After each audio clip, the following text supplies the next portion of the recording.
নমস্কার বন্ধুরা, সবিতাস cooking and blog চ্যানেলে তোমাদের সকলকে স্বাগত জানাই।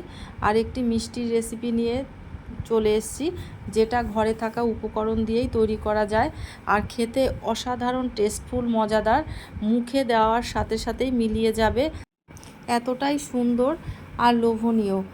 দেখেই তো বুঝতে পারছো তোমরা যে কতটা সফট আর কতটা সুন্দর হয়েছে, কালারটাও সেই রকম অসাধারণ। আর খেতে কি বলবো বন্ধুরা, অসাধারণ, এক কথায় দুর্দান্ত। এই ভিডিওটি প্রথম থেকে শেষ পর্যন্ত দেখার জন্য অনুরোধ রইল। আর আমার ভিডিওটি যদি তোমাদের ভালো লেগে থাকে, বন্ধু বান্ধবের কাছে শেয়ার করো, যাতে তারাও উপকৃত হয়, আমার এই ভিডিওটি দেখে তারা এই রেসিপিটি তৈরি করতে পারে। আর তোমরাও এই রেসিপিটি তৈরি করে আমাকে কমেন্ট করে জানিও কেমন হয়েছে। চলো তাহলে দেখে নেওয়া যাক এই মিষ্টিটি আমি কিভাবে তৈরি করেছি। এই মিষ্টিটি তৈরি করার জন্য আমি 2 পিস স্লাইস পাউরুটি নিয়ে নিয়েছি। এই স্লাইস পাউরুটির চারদিকের যে শক্ত অংশটা আমি কেটে বাদ দিয়ে দেব। এবারে সাইডের অংশগুলো বাদ দেওয়ার পরে আমি পাউরুটিকে ছোট ছোট টুকরো করে নেব। ছোট ছোট টুকরো করে নিলে ভালো হয়, সেই কারণে আমি ছোট টুকরো করে নিলাম। এটা মিক্সিতে গুঁড়িয়েও নিতে পারো, কিন্তু আমি গুঁড়িয়ে নেইনি, গুঁড়িয়ে নেওয়ার প্রয়োজন হয় না, দুধে দিলেই একদম গলে যায়, সেই কারণে। এবার এই টুকরো করার পরে আমি এক সাইডে রেখে দেবো। এইদিকে আমি একটা মিক্সিং বোল নিয়ে নিয়েছি। এবারে এর মধ্যে আমি 1 কাপ পরিমাণ সুজি দিয়ে দিয়েছি, আর লিকুইড জাল করা দুধ আমি 1 কাপ দিয়ে দিলাম, আর স্বাদ অনুযায়ী চিনি দিলাম, আর স্বাদ অনুযায়ী লবণ দিলাম। এবার সমস্ত উপকরণগুলোকে ভালো করে মিশিয়ে একটা ঢাকনা দিয়ে আমি রেখে দিলাম 15 মিনিটের জন্য। এদিকে আমি একটা পাত্র বসিয়ে দিয়েছি, তার মধ্যে আমি 1 লিটার দুধ নিয়ে নিয়েছি। এবার ফুটে আসা পর্যন্ত অপেক্ষা করব। দুধটা যখন ফুটে আসবে, তখন আমি যে টুকরো করা পাউরুটিগুলো আমি রেখেছি, সেই টুকরো করা পাউরুটিগুলো আমি ফুটন্ত দুধের মধ্যে দিয়ে দিলাম। দিয়ে আমি ভালো করে নাড়াচাড়া করে নেব। কিছুক্ষণ নাড়ার পরেই রুটিগুলো একদম গলে যাবে আর খুব তাড়াতাড়ি ক্ষীর তৈরি হয়ে যাবে। এইবার আমি হাফ মালা নারকোল আমি মিক্সিতে মিহি করে নিয়েছিলাম, সেই নারকোলটা আমি দিয়ে দিলাম। দিয়ে দেওয়ার পরে এই পুরটা যাতে আরও টেস্ট হয়, সেই কারণে আমি 1 চামচ মতন কনডেন্স মিল্ক দিয়ে দিলাম। এবার ভালো করে নাড়িয়ে নেব সমস্ত উপকরণগুলো, যাতে ভালো করে মিশে যায়। আর এই পুরটা তৈরি করার সময় গ্যাসকে একদম লো ফ্লেমে রাখতে হবে আর অনবরত নাড়তে হবে, যাতে তলা লেগে না যায়। এবারে আমি এর মধ্যে 2-3টে এলাচকে আমি ফাটিয়ে দানাগুলো দিয়ে দিলাম, যাতে এই পুরটা আরও সুন্দর গন্ধ হয়। যেমন খেতে সুন্দর হবে, মানে স্বাদে গন্ধে অসাধারণ হবে এই পুরটা। এবার আমি আরও বেশ কিছুক্ষণ ধরে এইভাবে নাড়াতে থাকব, যতক্ষণ না পর্যন্ত পুরটা রেডি হচ্ছে। পুরটা আরও গাঢ় হবে, একটু মানে খুব শক্তও হবে না আর একদম নরমও হবে না, এরকম পর্যায়ে পুরটা হবে।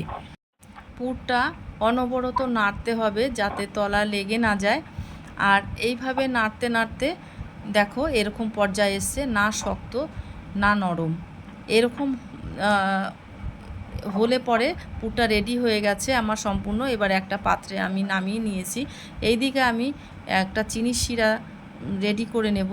তার জন্য আমি 1 কাপ চিনি দিয়েছি এই কাপের পরিমাণে, আর আমি হাফ কাপ জল দিয়েছি। চিনির শিরাটা 1 তার 2 তার হবে না, এইটা একটু আঠালো চিটচিটে হয়ে গেলেই চিনির শিরাটা রেডি হয়ে যাবে। এই চিনির শিরাটা আরও সুন্দর গন্ধ হওয়ার জন্য আমি এর মধ্যে 2-3টে এলাচকে ফাটিয়ে এর মধ্যে দিয়ে দিয়েছি। এবার অনবরত নাড়তে হবে আর গ্যাসকে লো ফ্লেমে রাখতে হবে। প্রথমে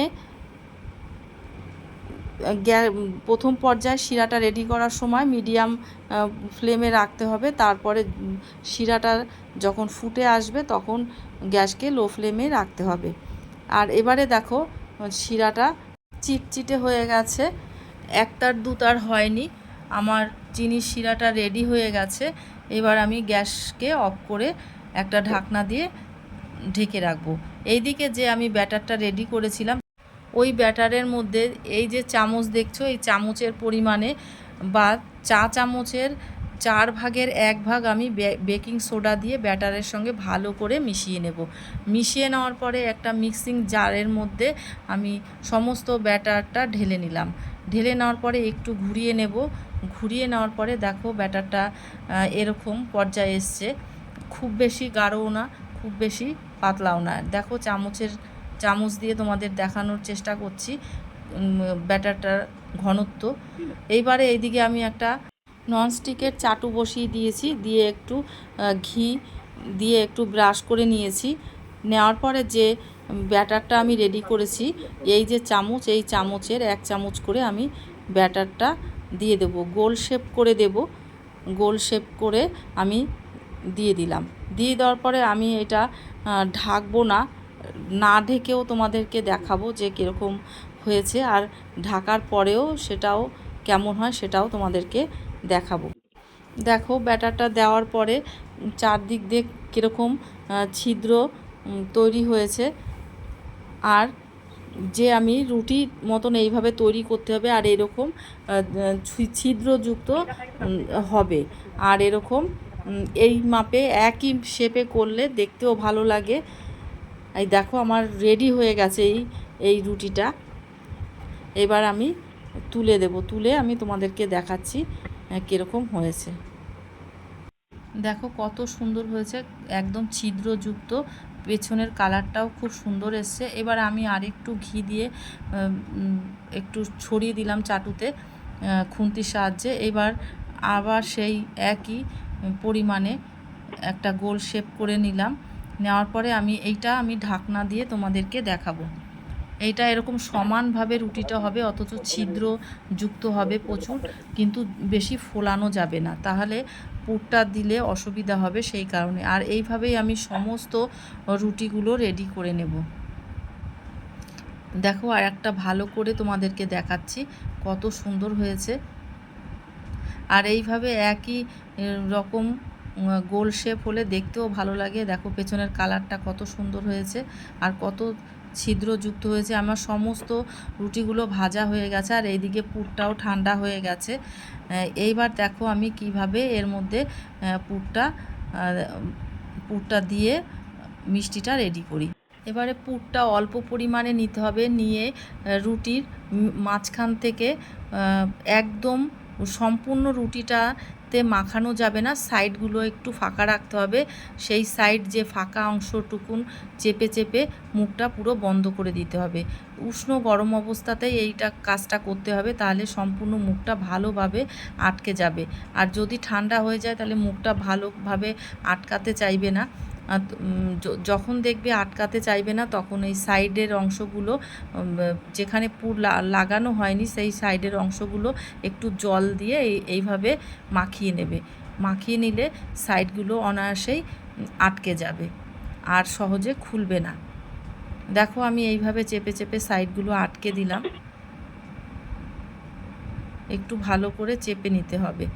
আর একটু ঠান্ডা হলে পরে মাঝখান থেকে বা সাইড থেকে একটু ফেটে যেতে পারে, ফেটে গেলেও কোনো অসুবিধা নেই, খুলে যাবে না আর পুরগুলো বেরিয়েও যাবে না। আর এইভাবে আমি সমস্ত পুরগুলো আমি দিয়ে মিষ্টিটা রেডি করে নেব। দেখো এরকমভাবেই তোমরা সম্পূর্ণ মিষ্টিগুলো রেডি করে নেবে। আমি এইভাবেই সমস্ত মিষ্টিগুলোতে পুর ভরে নিয়েছি। দেখো আমার রেডি হয়ে গেছে পুর ভরা। এবার ঠান্ডা হয়ে গেলে একটু সাইড দিয়ে ফেটে গেলেও অসুবিধা নেই, এটা খুলে যাবে না। এইবারে আমি এই যে পুর ভরে নিয়েছি এই মিষ্টিগুলো আমি সাদা তেলে ভেজে নেব। এবারে তেলটা যখন গরম হয়ে যাবে তখন আমি একটা একটা করে আলতোভাবে মিষ্টিগুলো আমি দিয়ে দেব।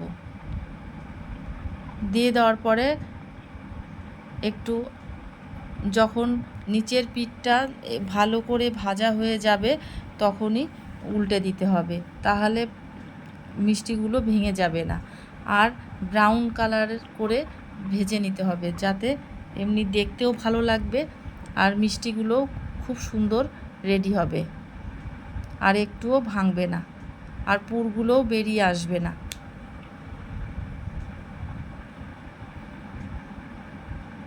আমি দুটো খুন্তির সাহায্যে আমি মিষ্টিগুলো এপিট ওপিট করে সুন্দর করে ভেজে নিয়েছি।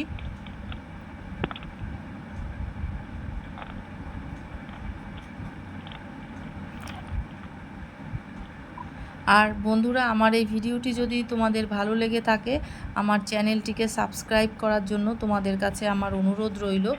আর এই মিষ্টিটা তোমরা বাড়িতে একবার হলেও তৈরি করো, আর তৈরি করে কেমন হয়েছে আমাকে অবশ্যই কমেন্ট করে জানিও। আর মিষ্টিটা খুব সত্যিই ভীষণ সুন্দর, অসাধারণ খেতে হয়, ভীষণ টেস্টফুল। আর এই মিষ্টিটা চিনির শিরায় যদি তোমরা না ভিজাতে চাও, এটা দুধেও ভিজানো যায়, কিন্তু দুধের মধ্যে ভিজিয়ে রাখবে না। দুধটা রেডি করে যেভাবে আমরা পিঠে তৈরি করার সময় দুধটা রেডি করি, সেইভাবে একটু গাঢ় দুধটা রেডি করে পিঠেটাকে সাজিয়ে দিয়ে তার উপরে ওই দুধটা ঢেলে দিতে হবে, সেইভাবেও করা যায়। এবার দেখো আমার মিষ্টিগুলোর ভাজা হওয়ার পরে ওই চিনির শিরার মধ্যে আমি দিয়ে দিলাম। আর চিনির শিরাটা একটু গরম থাকবে, উষ্ণ গরম, তাহলেই রসটা সম্পূর্ণ মিষ্টির মধ্যে ঢুকে যাবে। চিনির শিরার মধ্যে এই মিষ্টিগুলো আধ ঘন্টা ভিজিয়ে রাখলেই সম্পূর্ণ মিষ্টিগুলো ভিজে যাবে। আর তারপরে তুলে নিতে হবে। বেশিক্ষণ ভিজিয়ে রাখলে একদম বেশি মিষ্টি হয়ে যাবে। আর যারা বেশি মিষ্টি পছন্দ করো তারা মিষ্টির রসের মধ্যেই রেখে দিতে পারো, অসুবিধা নেই। আর মিষ্টিগুলো যে ভেজে নেওয়ার কারণে একটুও ভেঙে যাবে না। এই মিষ্টিগুলো আমি জানি না এটা কী নাম বলবে তোমরা, এটা আমাকে কমেন্ট করে জানিও। এই যে আমি যেহেতু চিনির শিরায় ভিজিয়েছি তাই আমি মিষ্টি বলছি, এটা পিঠে বলাও যায়। এটা আমি যদি চিনির শিরায় যারা ভিজাতে না চাও তারা দুধেও ভিজাতে পারো। দুধটা রেডি করে একদম সুন্দর একটু গাঢ় করে দুধটা রেডি করে যেভাবে আমরা দুধে চিতই পিঠা ভিজাই সেইভাবে দুধটা রেডি করে পিঠেটাকে সাজিয়ে দিয়ে তারপরে দুধটা ঢেলে দেবে দুধের মধ্যে। যদি এইভাবে ভেজে নাও তাহলে একটু ভেঙে যাবে না। আর যদি না ভাজো তাহলে দুধের সঙ্গে ভিজে একদম তোলাটাই তুলতেই ভেঙে যাবে, এতটাই নরম হবে। দেখো আমার মিষ্টিগুলো রেডি হয়ে গেছে। আমি আধ ঘন্টা চিনির শিরায় ভিজিয়ে রেখেছিলাম। মিষ্টিগুলো একটুও ভেঙে যায়নি। আর কতটা সুন্দর হয়েছে, কতটা লোভনীয়, কালারগুলো অসাধারণ হয়েছে। দেখো কতটা নরম, তুলতুলে, মুখে দিলেই মিলিয়ে যাবে, এতটা সুন্দর। তোমরা বাড়িতে অবশ্যই তৈরি করো। আর দেখো একটা আমি মিষ্টিকে ভেঙে দেখাচ্ছি, কতটা সুন্দর হয়েছে, কতটা নরম, আর ভেতরের চিনির শিরাটা পুরো গিয়ে ভিজে গেছে, নরম তুলতুলে।